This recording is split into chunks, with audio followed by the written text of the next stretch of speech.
soo dhawaada barnaamij cusub oo aad u xiiso badan lana magac baxay barnaamijka bayaanka danab. barnaamijkan waxaa toddobaad kasta aan ku soo qaadanaa warar, sheekooyin, waraysiyo aan la yeelano taliyaasha iyo ciidamada kumaandooska danab ee u taagan dalkeena Soomaaliya si ay uga dhigi lahaayeen mid nabdoon oo xasiloon. barnaamijkan waxaa jimco kasta 10 barqanimo aad ka daawan kartaa bogga aan ku leenahay YouTube-ka iyo Facebook-ga ee Dana Media, ama waxaad ka dhageysan kartaa idaacadaha kale ah Radio Muqdisho, Radio Kismaayo, Radio Baydhabo, Radio Galgaduud iyo Radio Beledweyne. saacadu marka ay tahay 3:00 galabnimo isla maalinimada jimcaha ah. barnaamijka maanta waxaanu ku soo qaadanaynaa wararkii toddobaadka ee ciidanka kumaandooska danab oo ay ka mid yihiin ciidanka danab oo howlgallo ku qaarijay 3 horjoogayaal oo ka tirsan al-shabaab.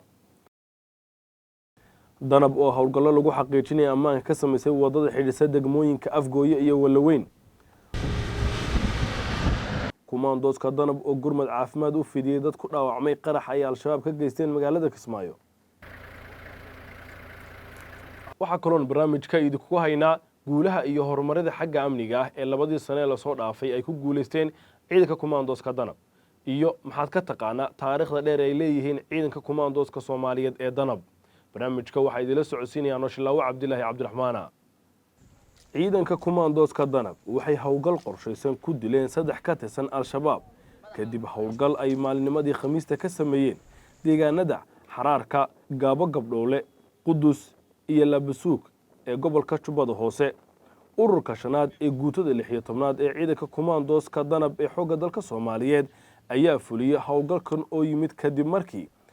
ay sii korodhay cadaadiska iyo dhibaatooyinka ay shabaab ku hayaan dadka ku nool deegaanadaasi. ciidanka oo ka jawaabaya dhibaatadaasi ayaa howlgalka qaaday, sida ay sheegeen saraakiisha danab ee ku sugan gobolka Jubbada Hoose. intii howlgalku socday waxay ciidanku gurmud u fidiyeen dad shacab ah oo maleeshiyaadka argagixisada al-shabaab ay ku dhaawaceen deegaanka Qudus. dadkaas ayay maleeshiyaadku ka rabeen lacag baada, hase yeeshee intii aanay ku guuleysan hadafkooda ayay ka soo gaareen kumaandooska danab. kumaandooska danab ayaa mar kasta sameeya howlgallo guuleysta oo ka dhana kooxda argagixisada. waxay dhammaantood howlgalladani qayb ka yihiin dadaalkooda soo celinta amniga iyo xasiloonida Soomaaliya. ciidamada kumaandooska danab ee ku sugan gobolka Shabeellaha Hoose ayaa maalinimadii Arbacadii 2 bishan Juun waxay howlgallo xaqiijina amni ka sameeyeen wadada xidhiidhsa degmooyinka Afgooye iyo Walaweyn ee gobolka kadib markii ciidanku ay ka war heleen in kooxda al-shabaab ay doonayso inay wadada dhigto jidgooyooyin cusub. sida ay baahisay idaacadda ku hadasha codka ciidamada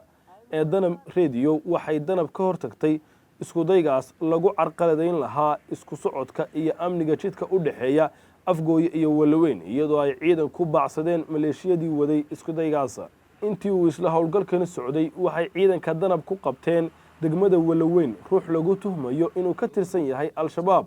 oo ku lug lahaa diyaarinta qarax. howlgalka qabashada ayaa u dhacay si nabad ah, waxayna hadda ciidanku su'aalo weydiinayaan la tuhmanaha. dhammaan tallaabooyinka waxay ku soo beegmayaan iyadoo kumaandooska danab ay dardar gelinayaan dadaalkooda sugidda amniga iyo in shacabka Soomaaliyeed ay nabad buuxda helaan. saraakiisha danab waxay sheegeen inay ka go'an tahay in hadafka koobaad ee kumaandoosku uu noqdo in meel kasta oo ka mid ah dalka ay nabad noqoto. ciidanka kumaandooska xoogga dalka Soomaaliyeed ee danab ayaa gargaar caafimaad u fidiyay dad shacab ah oo ku dhaawacmay qarax bam gacmeed oo ay kooxda al-shabaab ka geysteen magaalada Kismaayo 3 bishan. ugu yaraan 6 qof oo ay ku jirto gabar 2 sano jir ah ayaa ku dhaawacmay markii bam gacmeed lagu weeraray maqaayad ay dad shacab ku sugnaayeen oo ku taala wadada Somali Star ee magaalada Kismaayo. al-shabaab ayaa la rumaysan yahay inay ka dambeeyeen weerarkan.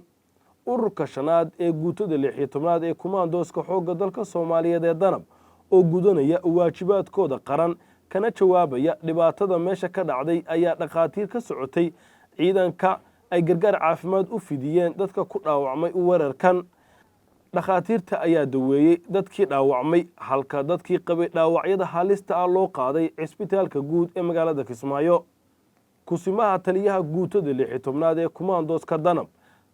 dhamme xasan maxamed cismaan xasan tuure ayaa sheegay in argagixisada al-shabaab ay dadka u xasuuqaan si aan kala sooc lahayn, dhamme xasan maxamed cismaan xasan tuure ayaa tilmaamay haddii aysan danab meesha tegi lahayn in dhibaatada intaasi ay ka badnaan lahayd. kooxda al-shabaab waxay inta badan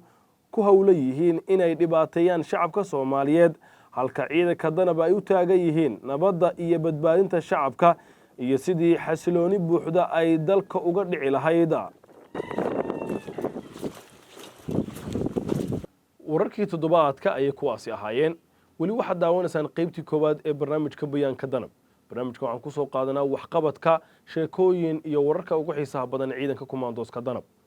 barnaamijka waxaad ka daawan kartaa barteena YouTube-ka toddobaad kasta. xusuusnow oo rukumo barta YouTube-ka si aad nagala socoto. ciidanka danab waxay dhowrkii sane u dambeeyay gaareen guulo waaweyn oo xagga amniga ah. waxay horseed u noqdeen xoreynta deegaano badan oo ka tirsan dalka iyagoo ku guuleystay qorshaha amniga iyo xasilinta. guulaha ay ciidanku gaareen waxay horseedeen inay ammaan ku mutaystaan iyo inay sii korodho kalsoonida ay ku qabaan shacabka Soomaaliyeed. haddaba daawadayaal, warbixintan waxaynu ku eegaynaa guulaha dhinaca horumarada iyo amniga ee ay sameeyeen ciidanka kumaandooska Soomaaliyeed ee danab.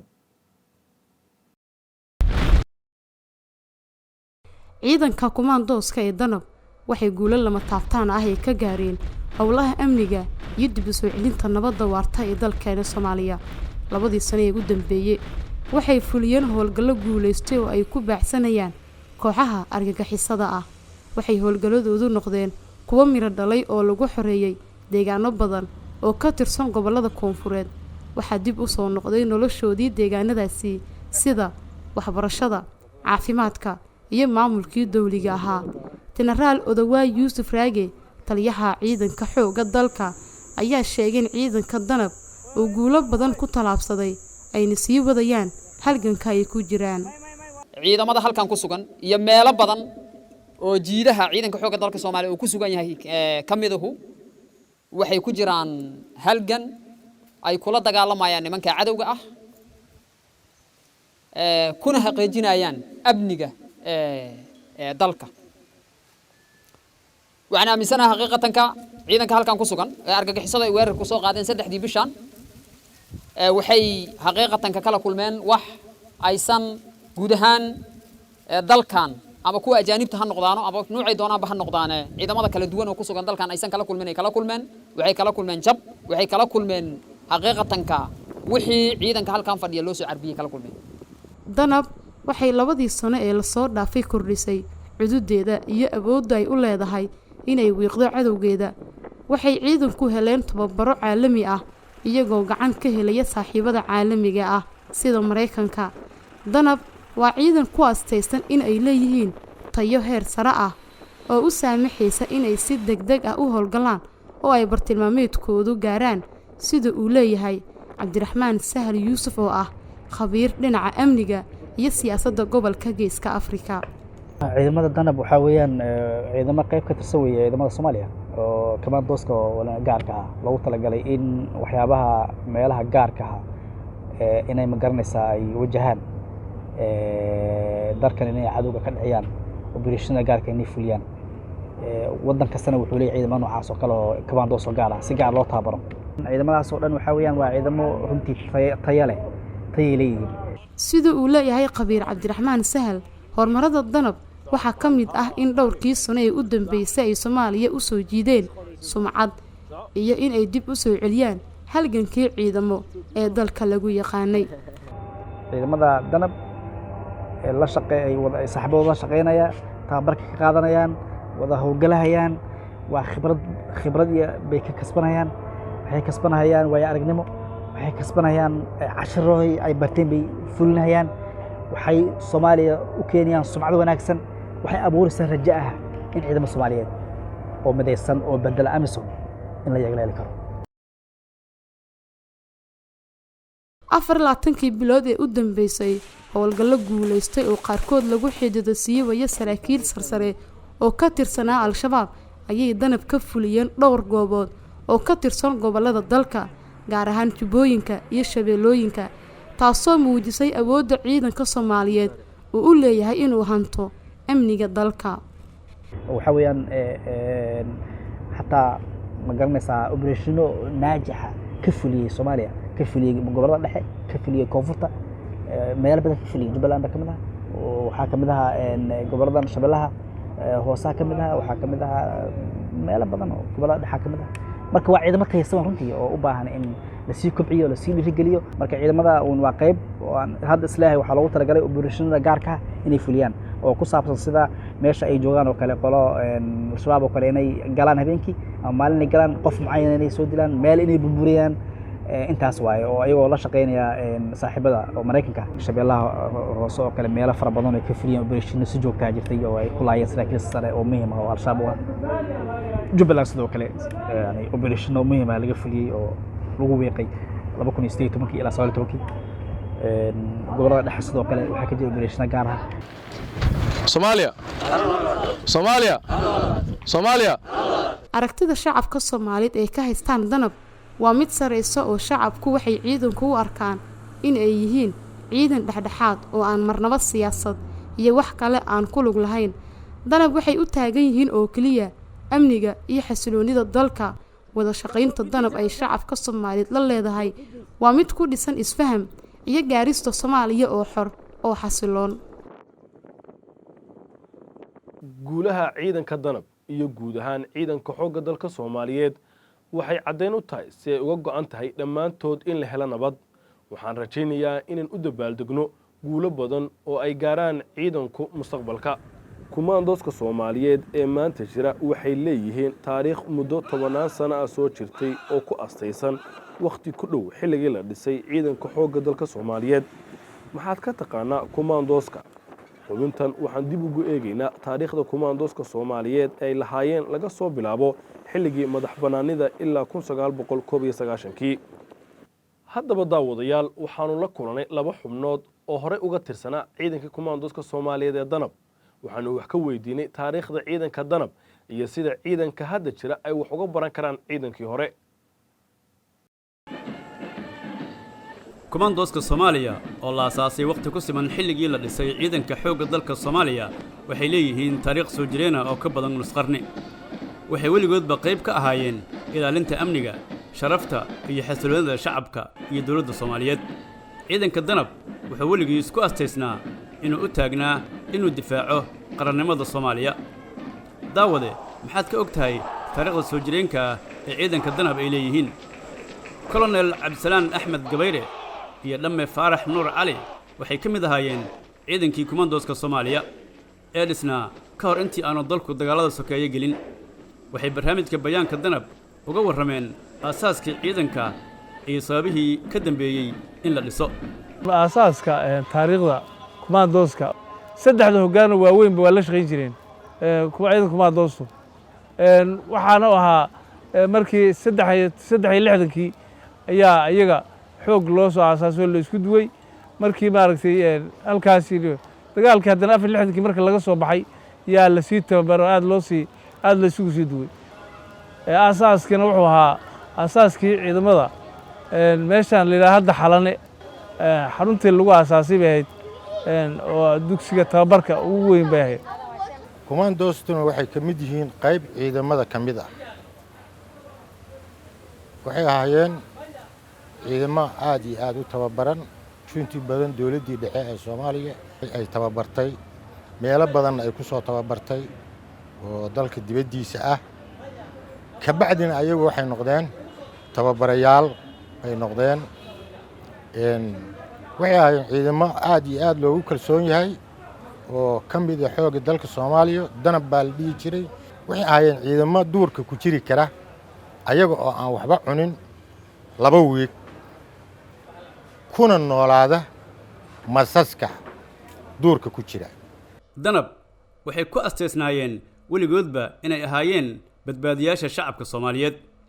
waxay ahaayeen ciidan loo diro howlgallada gaarka ah oo ciidan kasta uusan qaban karin mid ka mid ah guulihii dhaxalgalka ahaa ee lagu xasuusto ciidanka danab waxaa ka mid ahaa badbaadinta diyaarad ay lahayd shirkadda diyaaradaha ee Lufthansa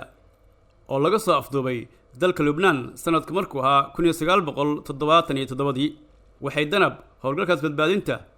ugu soo jiiteen Soomaaliya magac iyo taageero caalami ah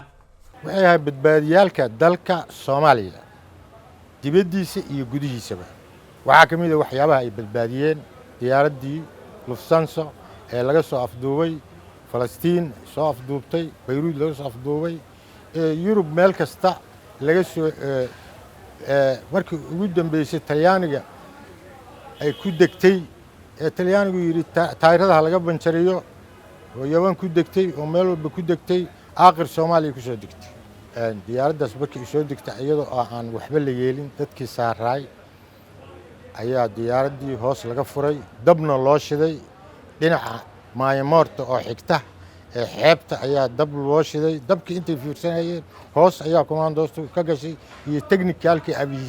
aviationka ahaa xoogga dalka Soomaaliya ay ka galeen isla markiina waa la qabtay taariikhda ciidanka danab waxay tilmaamaysaa inay ahaayeen ciidamo leh tababar heer sare ah markii uu dalku burburay ciidanka danab waxay ka mid ahaayeen xoogga dalka ee uu burburku saameeyey hase yeeshee sanadihii ugu dambeeyey ayaa dib loo unkay ciidanka danab commandoskii hore ee Soomaaliyeed waxay sheegeen in ciidanka danab ee maanta jira ay leeyihiin astaamo lamid ah kuwii ciidankii hore waa kan Colonel Gabayre oo soo bardhigaya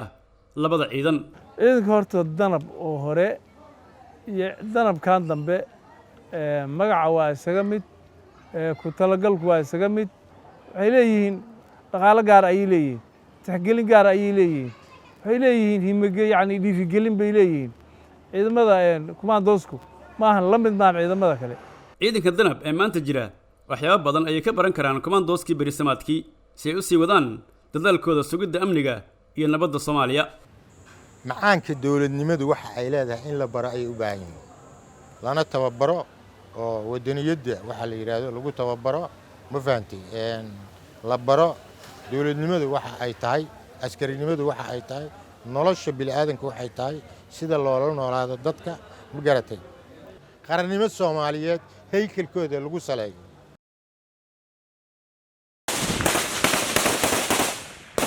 daawadayaal guud ahaan intaas waxaan ku soo afmeerayaa barnaamijkii bayaanka danab ee toddobaadkan bayaanka danab waa barnaamij toddobaadlaha oo aan ku soo qaadano warar sheekooyin iyo macluumaad la xiriira ciidanka kumaandoska Soomaaliyeed ee danab ha moganaan inaad daawato barnaamijka kan xiga xusuusnow inaad ku soo biirto oo aad rukumato boggeena YouTube-ka ku dhufo calaamadda gambaleelka si aad ula socoto oo aad daawato barnaamijka kan xiga xilliga uu soo galayo faahfaahin dheeraad oo ku saabsan danab kala soco oo ka mid noqo bogga Facebook ee Danab Media